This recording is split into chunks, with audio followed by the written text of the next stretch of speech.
استفاده زمین، انشاءات، خانه‌های استقامتی و غیر استقامتی، انشاءات ناتمام به قید دولتی گرفته می شود و وابسته به این مراجعت شهروندان در شعبه‌های کارخانه به قیدگیری مال و ملک غیر منقول بررسی می شود. با مقصد در سطح ضروری بررسی نمودن عریضه و درخواست شهروندان و مطابق قانون جمهوری تاجیکستان در مهلت‌های معین شده از نتیجه مراجعت جواب‌های مشخص پیشنهاد نمودن از حساب صورتحساب مخصوص بنای کارخانه از نوسازی و با همه شرایط معیاری کاری و خدمت‌رسانی فراهم آورده شدند. مراجعت شهروندان و تشکیلات و اداره‌ها در دفتر مخصوص به قید گرفته شده بعداً برای اجرا و بررسی وابسته به سمت عریضه به شعبه‌ها ارسال کرده می شود. در کارخانه درخواست شخصانی واقعی و حقوقی با فراهم آوردن شرایط کاری با دستگیری کمیته اداره زمین و گیاه‌دزدی در چارچوب قانون موافق طلبات بررسی و حل خود را می‌یابد.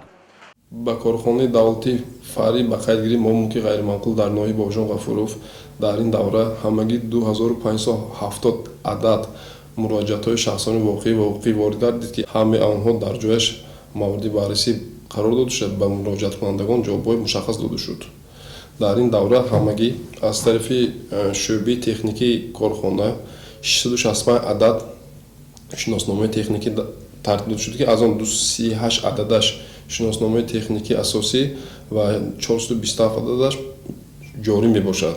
اینچنین از طرف شعبه به قیدگیری کارخانه در این دوره همگی 925 عدد عملیات‌های به قیدگیری گذرانده شده است که از این 352 عدد به قیدگیری دولتی قطعه زمین، باقی مانده 448 عدد باشد به قیدگیری دولتی بنای استقامتی غیر استقامتی می باشد.